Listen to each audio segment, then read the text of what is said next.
Hello.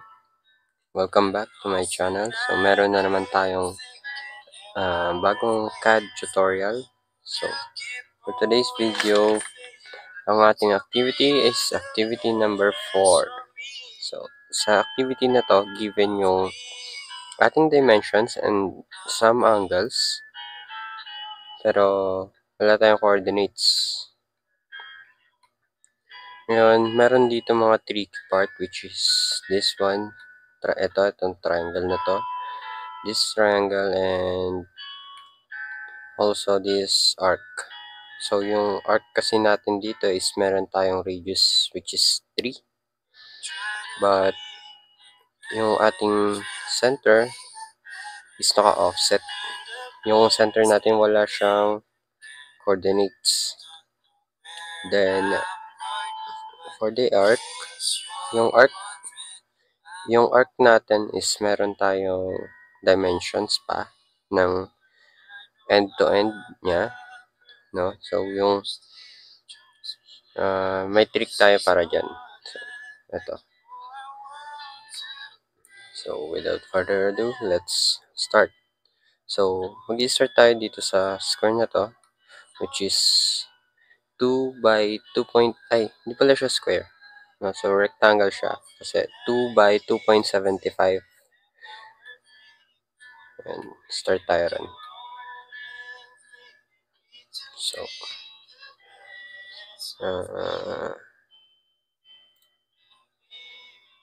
sabi tayo ng rectangle na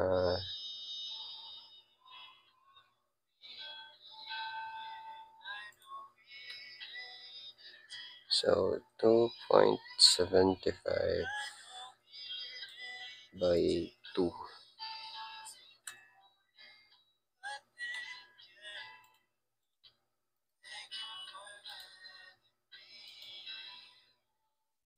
So, lapit lang natin dito. Dito. Yan. So, meron na tayong rectangle. So, ang next natin, ang next kong ginawa rito is itong arc. Bakit? Kasi, yung dalawang point ng arc natin, may coordinate, may, dito, given na dimensions. No? So, yung arc natin, nag-arc siya sa 2.75 by 3.2 units. Then, itong point na to is naka-align siya dito sa side na ito. Then, same as here. No? So, yung end ng arc natin, so yung beginning ng arc natin, naka-align siya dito. Then, yung end ng arc natin is naka-align naman siya sa taas na side ng square na to. Ng rectangle na yan. So, naka-align lang siya dun. Ngayon, ang gagawin natin, dahil meron tayong given na sukat, dimensions, ang gagawin lang natin is gagawa tayo ng square. Since arc yan. So, gagawa tayo ng square. Dito sa right side. So, ang square natin is 3.25 by 2.75 or vice versa. So, start tayo dyan. So, kung makikita natin, nasa bottom part yung unang coordinates or unang side na lalagyan natin. No? So, 2.75. Then, comma. Yung next natin is 3.25. Then, dahil pababa siya, gawin natin siya negative. Negative 3.25.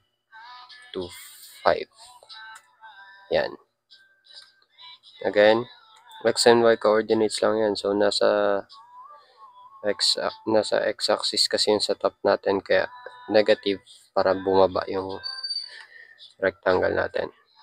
So, next natin dyan is arc. So, ang arc natin is itong gagamitin natin. So, SER or start and radius na arc. So, start natin dito. end natin dito.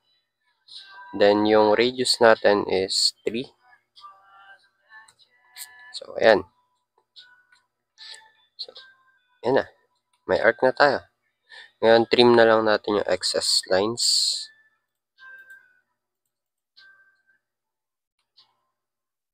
Ayan. So, itong technique na pala na to is tinuro lang sa akin ng classmate ko, which is Justin Misola. And ang una ko talagang ginagawa is circle. Pwede rin naman yun. Yung tatangent ko lang yung circle dun sa dalawang sides mula rito at dito. Pero eto, mas mabilis. So, yun. So, ngayon, mula dito sa arc, gagawin natin yung clockwise. Magka-clockwise muna tayo since yun yung madali. No? So, ang una nating line mula sa arc is itong 4.6. Susunod tong 2.19. So, wala tayong given na angle dito sa 4.6, no? So, anong gagawin natin dyan? Ngayon,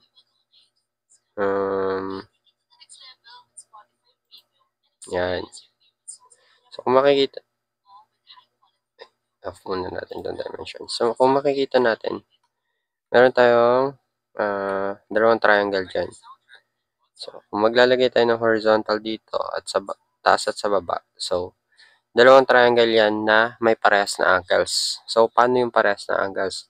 Ibig sabihin, itong nasa taas natin, itong nasa kaliwa sa taas, yung maliit na angle na yan is same sa maliit na angle dito. So, parehas 90 ito, tas yung nandito. Then, itong nandito ay sa side na to, at itong malaking angle na yan, same lang din sila. So, maliit na angle, same ng maliit na angle dito. Yun lang yan. Ngayon, para makuha natin yung angle dito, may given sa atin na, oops. So, merong given sa atin na 102. No?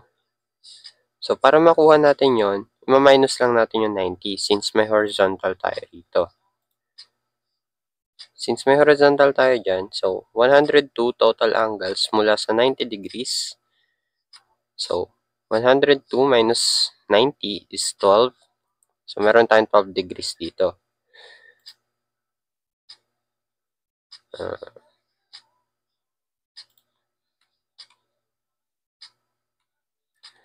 Diba? So, ngayon,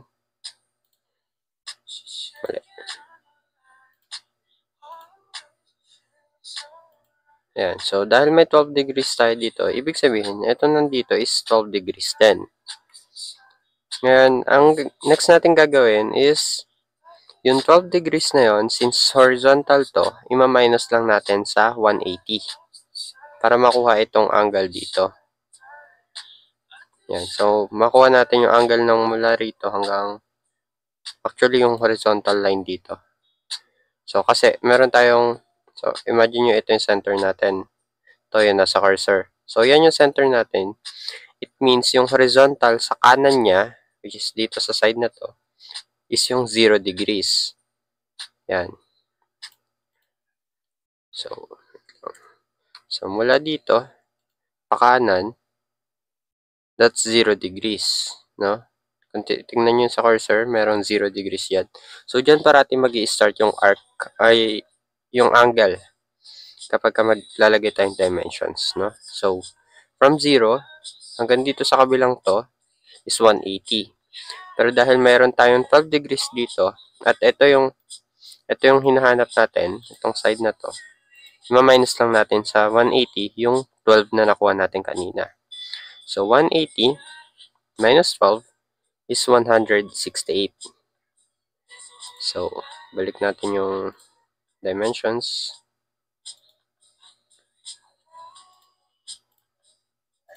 Ayan, so, meron tayong 4.6 na length, tapos yung given ay yung na-compute nating angle which is 168. No? So, So, line. Select lang natin. So, 4.6. Tama ba? Oh, 4.6. So, tapos yung less than na sign para sa angle, then 168. Yan. That's it. Kuha na natin. Mamaya, check natin yan kung tama. Okay, so, ngayon, dito naman, itong 2.19 naman. Sa 2.19 natin, meron siyang isang given na angle, which is 35. Pero yung 35 na yun, is mula dun sa line or sa side na kailangan natin, and 90 degrees. 90 degree point. So, paano yan?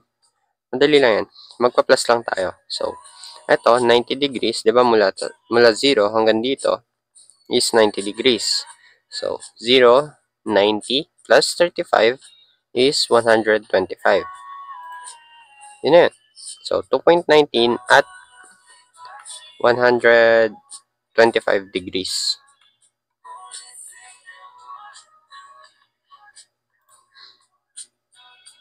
.19, then less than 125.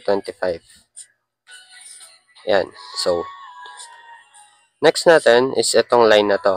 Kaya lang, may problema tayo.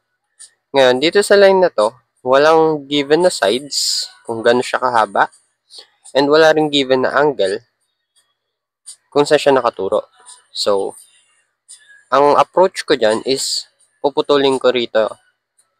So, hindi ko muna siya isusulat or hindi ko muna siya ilalagay. Ang susunod ko is ito. Dito tayo mag-i-start ngayon. Papunta rito. Yan, sunod-sunod yan. Hanggang sa makarating tayo dito. Yan. So, pag ganun. Para pag nakuha natin to, dudugtong na lang natin yan. Since wala naman tayong given na dimensions. Ngayon, dito tayo.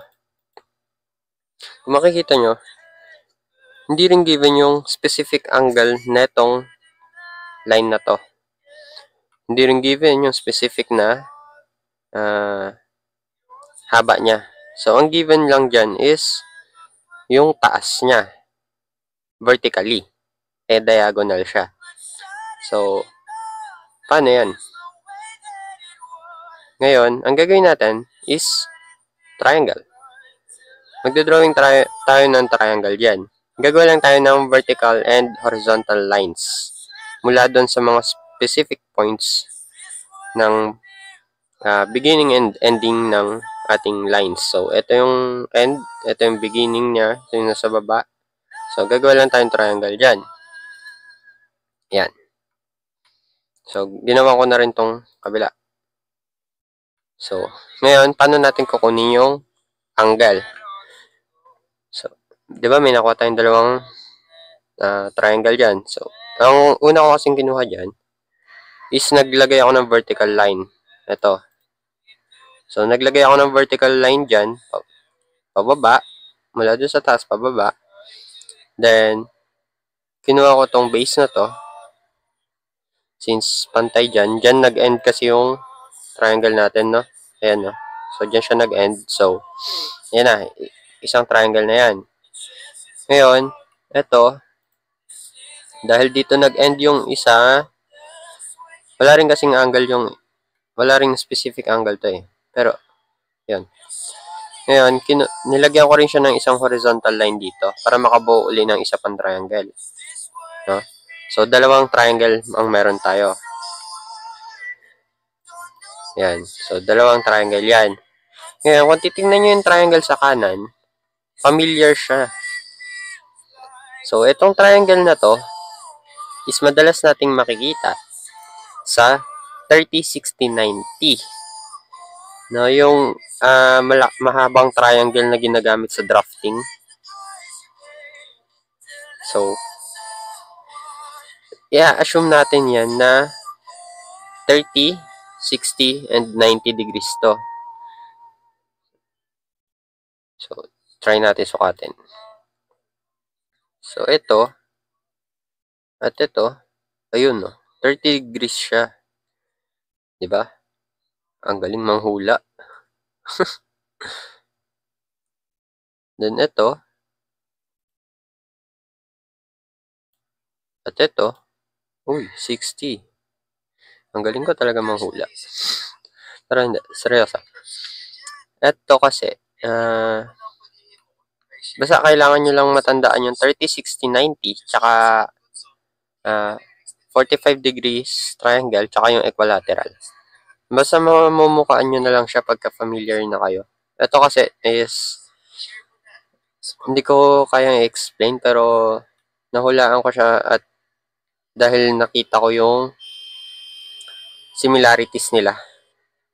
Ngayon, ang ginawa ko dyan, di ba, dahil 60 degrees to, ginawa ko lang, in-minus ko siya sa 76 para makuha natin tong maliit na angle.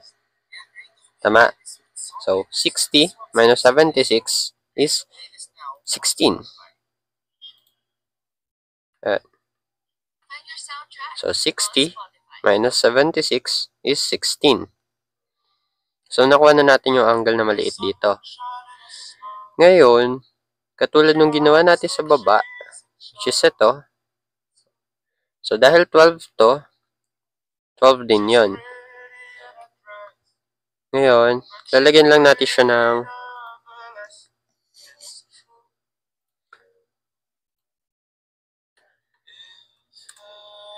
so, lagyan ulit natin ng vertical line dito.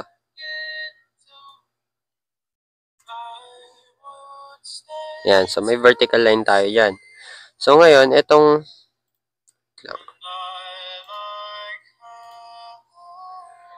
yan. So, ngayon, ito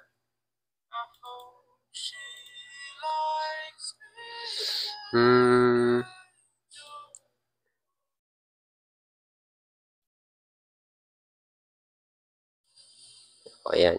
So, ngayon, meron tayo 16 dito sa maliit na to. It means 16 degrees din to. Tama ba? So, dahil 16 yan, so, from 90 degrees, 16 siya. Ngayon, ipa-plus lang din natin siya sa 90 degrees. So, para makuha natin yung total angle na i-input natin. No?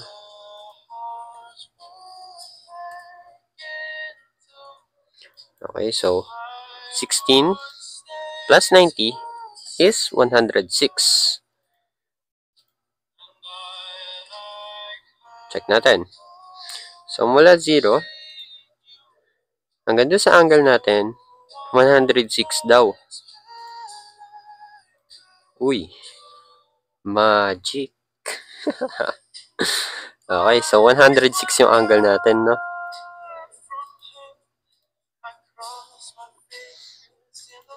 Sige, huwag na natin i-alisin yan.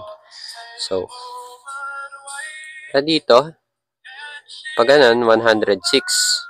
So, ano yung haba natin? Yung haba ng line natin. So, balik tayo dito.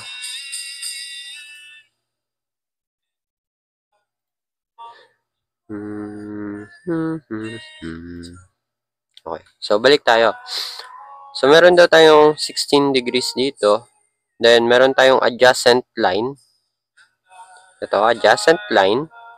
Diba? Dito yung angle kasi natin na 16. So, adjacent line natin is 2.5. So, paano i-compute yung ating hypotenuse? Basic.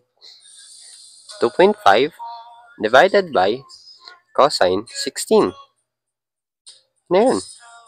So, compute lang natin. So, 2.5. Okay, 2.5. Hindi ko ma-share yung screen ko kasi calculator ang gamit ko. Cosine 16. Which is 2.6007. No? So, yun yung length natin. Yun yung hypotenuse natin. Ito yun. Yan yun, boy. So, 16 degrees. Tapos, meron tayong given yung adjacent natin na 2.5. So, ang nakuha natin is 2.6007. So, 2.6007 Ay, mali. So, line 2.6007. So, ngayon, ito, 4 na decimal ang input ko, tama? At, wait lang. At 1, ay, mali na naman ako. So, line, then, select natin yung point. Nalimutan ko i-select. Then, yung length natin is 2.6007 with an angle of 106. Boom. Okay. So, dito, 4 na decimal yung nilagay ko. Pero, yung nasa akin, ang lumalabas is 2 decimals lang. Since yan yung given, 2 decimals lang kailangan natin talaga. Pero ako, gusto ko precise. Ngayon, yung ibang CAD natin na ginagamit is naka-default 4 decimals. So, paano ayusin yon? Kasi, mamaya magiging problema nyo yan. Pagka, eto, yung mga sumunod na yan, magiging problema nyo yung 4 decimals na yan. Ngayon, ang gagawin natin, type nyo dyan is dim style. Dim style. No? So, ito yung lalabas sa screen nyo. Then, modify. Modify nyo. Then, itong primary units. Select nyo yung primary units, then precision. Diyan nyo lang isa-select yung inyong decimal point. No? So, select nyo lang tong dalawang decimal point. Kasi magiging problema nyo yung 4 na decimal mamaya. Sa mga susunod na angles natin, tsaka yung haba. No? So, 2 decimals lang yung lalabas sa atin sa dimensions. Pero ang type ko na length is 4 decimals. Sana hindi kayo naguluhan. Okay, so next naman natin to. Again, given sa atin yung kanyang adjacent. Then, yung ating hypotenuse is saan yun? Given yung adjacent natin. Then, ito. Ang gagamitin natin angle dyan is itong 30 degrees. Kasi ito yung adjacent natin, di ba? Then, 30 degrees. Kasi yun yung nakadikit dito sa adjacent. Yung 60 degrees natin nandun sa kabila. So, magiging opposite natin yung adjacent natin pagka 60 yung ginamit. So, magiging signed up. Pero dahil gusto kong madali ang buhay, itong 30 ang gagamitin natin. No? So, adjacent all over cosine 30. So, adjacent natin, ano yung adjacent? 3. So, bakit adjacent? Yun yung total length ng ating triangle dito. Ayan. Diba? Same as here. Oh. So, bakit 16 yung ginamit ko? Ayan, 16. Nakadikit sa adjacent natin. Diba? So, 30, kasi yun yung nakadikit sa adjacent. So, 3 divided by cosine 30. Ang lalabas dyan is 3.4641. So, yun ang ilalagay natin.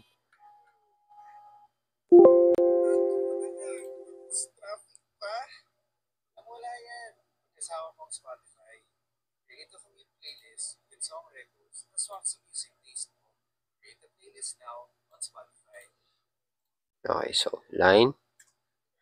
Ang haba natin is 3.464. So, snap lang natin siya dito. Tugtong lang natin dyan. So, yung haba is 3.4641. No? So, 4 na decimal. Then, yung angle natin. So, ito ulit. Sa angle natin. So, paano natin kukunin yan? Again, triangle tayo. No? So, may triangle ulit tayo dito. Yan. So, yan. Ngayon, dahil 30 degrees to, ibig sabihin, 30 degrees yon.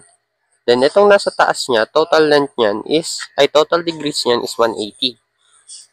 So, plus mo lang. Ganun lang kadali. 180 plus 30 is 210. So, ang angle natin is 210. So, ang nakuha na, pakita nyo pa ba? Ito ha, ito. Alam.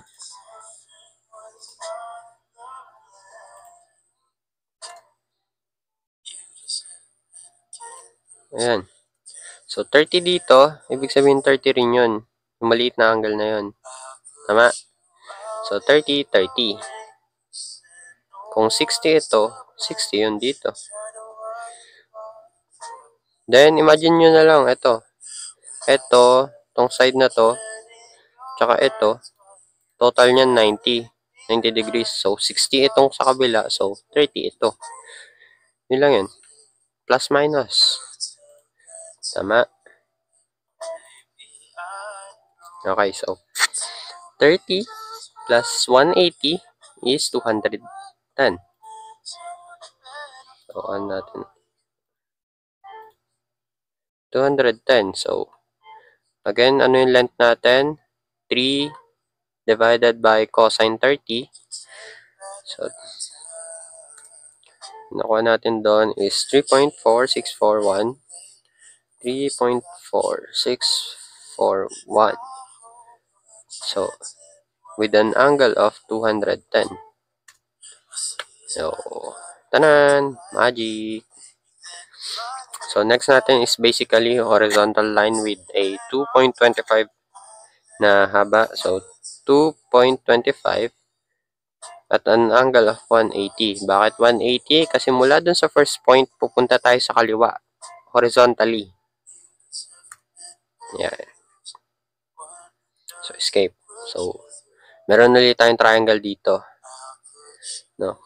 Ito yung sinasabi kong equilateral triangle. This one, equilateral triangle. Pero, kung titingnan natin, pag hinati mo siya, meron siyang right triangle, boy. Oh, right triangle yan. Yan, kung titingnan nyo yung right triangle na yun, uy, familiar. 90 degrees to. 30 degrees to. 60 degrees yun. Diba? So, familiar siya, boy. Isa pala siyang 30, 60, 90 degrees. So, kung 30 degrees to, ibig sabihin 30 degrees yun. Tama? Ito, 30 degrees to. I-add mo sa 90. Ilan siya? 120. Tama? So, 120 pala siya. Ngayon, paano natin kukunin yung haba? Madali lang yan. Given si adjacent, 1.75.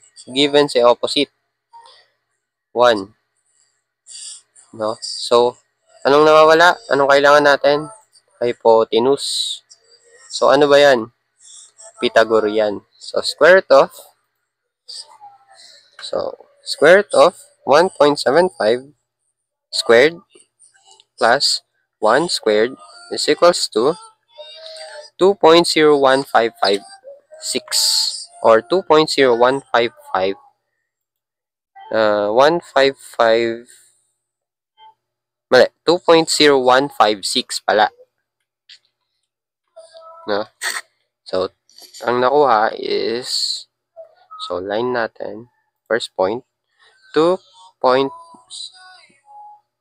maling na pindot. So, 2.0156. Rounded off kasi. Ngayon, ang angle natin is 120. Ay, mali. Okay, no? So, 2.0156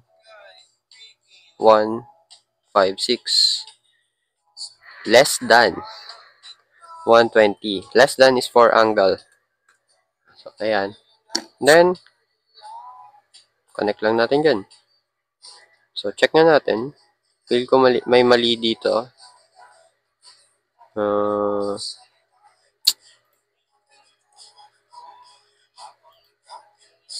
Okay, ayun no, 1.1. Pero, sa reference natin is 1 lang. So, paano natin kukunin yung precise angle? So, kasi ako, di ba, estimation lang yun, kako. Ngayon, paano natin kukunin yung precise angle?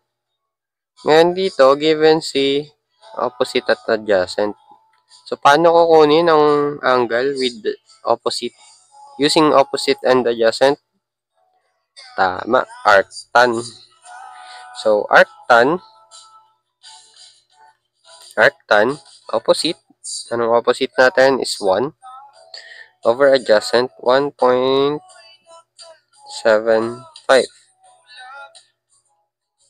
So, ang nakuha is 29.74 or 74488 or 29.7449. So, add natin sa 90 yon. That's 119.7489. So, ulitin natin to. Okay, so,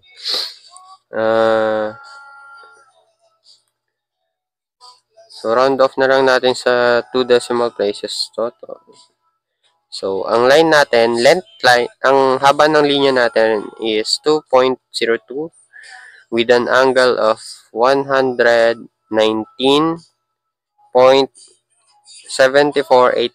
Ay, 7449. So, 7449. Yun yung angle. So, connect lang uli natin. Check uli natin. So, 2. Diba? Precise.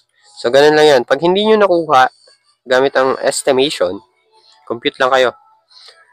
Since ito na-estimate naman natin, itong sa 3 natin, goods na yan. Ngayon ito, dahil sumobra siya kanina, sumobra siya ng 0.01. So, kailangan precise kasi tayo dito, no? So, dahil sumobra siya ng 0.01, and given naman ang ating opposite tsaka adjacent line, para hanapin natin yung angle, arctan lang tayo. Opposite over adjacent. So, goods na tayo rito. Ngayon is dimensions naman. So, maglalagay na tayo ng dimensions natin.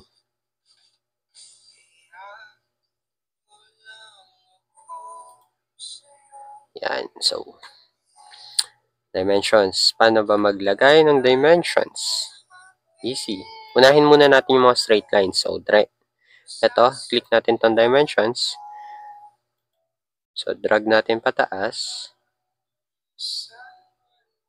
Or palayo dun sa line. So, ito, pag in-drag nyo lang pataas, nakatagilid siya. Ang gagawin nyo lang is ida-drag nyo pakanan or pakanan para ayun na. Yun.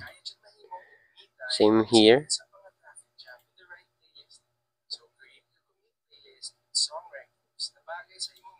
No. So, ang ginagawa ko is sineselect ko yung side, which is ito. Tsaka ko left click. Left click ko yung sides, then drag ko. Pero pwede nyo rin gawin is katulad dito. 0.1 and 0.2. No? Since walang sides yon at isa siyang arc. So, ngayon dito sa ating pangalawa, ang arc natin is imbis na sa 0.1 and 0.2, no? So, kasi pag yung 0.2 natin yan, yung drag natin pababa. Ay, ayun pala. 2.75. 0.1 to 0.2. Sorry, hindi ko kasi nakuha yan kanina. So, ayan siya. So, 0.1, 0.2, drag nyo lang ulit pababa. So, ulitin natin.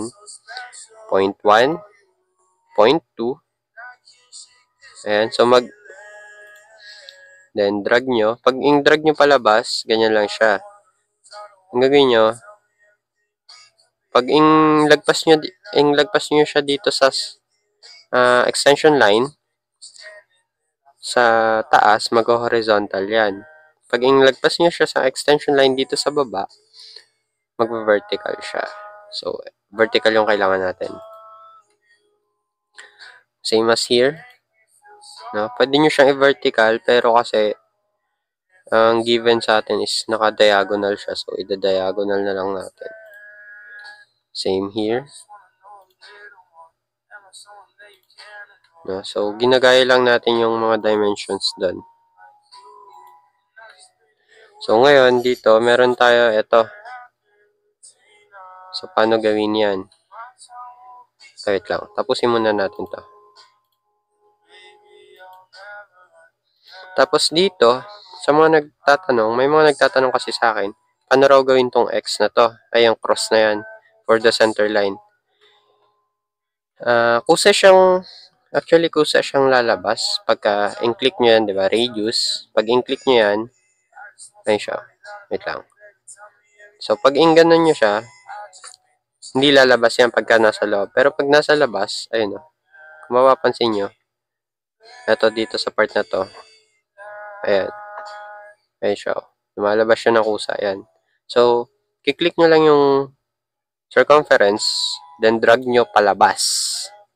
Again, palabas. Tapos kusa nang lalabas yung, ayan, yung cross natin. Which represent center. So, goods naman tayo dyan sa iba. Ngayon, ito sa angles tayo. Ito muna. Ay, ito. Mas madali ito eh. So, yan. Ang command natin for that is dimang for dimension angle. Then, select lang natin yung dalawang sides na lalagyan natin ng angle. Then, pwede nating i-drag palabas or drag natin paloob. Yan. So, since nasa loob yung ating reference, lalagay lang natin sa loob. Ngayon, ito naman. So, dito, kailangan muna natin maglagay ng isang vertical pataas na line. So, line command. Select natin yung point. So, ako, ang nilalagay kong haba dyan is 2 lang. 2 units with an angle of 90. No. So, then, sa-select ko siya, properties niya, right-click, then yung properties, tapos lalagay natin ng line type. So, yung line type natin dyan is, ang nilalagay ko is center, pero hidden nata. Oh, hidden siya. Ayan. Pagka hindi makita yung, di ba, pagka na-select nyo ng hidden line, then hindi nyo pa rin makita yung broken lines na to. So, ayan. Ang hidden line kasi putol-putol. So, pagka hindi nyo pa rin makita yung hidden line na yan, ang ilalagay nyo lang is line type scale. Then, gawin nyo 0.03 or 0.05 para makita nyo siya. Then, kung ayaw pa rin, liitan nyo lang ng liitan yung value. Hanggang sa makita nyo. Hanggang sa mas satisfied na kayo. So, ngayon, yung command natin dyan is dimang or kung ito sa taas. Ang madalas na makikita nyo dyan is linear. Pero pwede nyo siyang i-select. So, itong arrow. Then, angular. So, select nyo lang yung dalawang sides. Then, drag nyo. So, select ulit natin. Or, pwede yung command na dimang. Then, select nyo ulit yung dalawang sides. Drag nyo lang. So, ayan na. Meron na tayong ayan. Diba? Ang dali lang. Uy, lowbat na. So, ayan. That's it. Thank you for watching.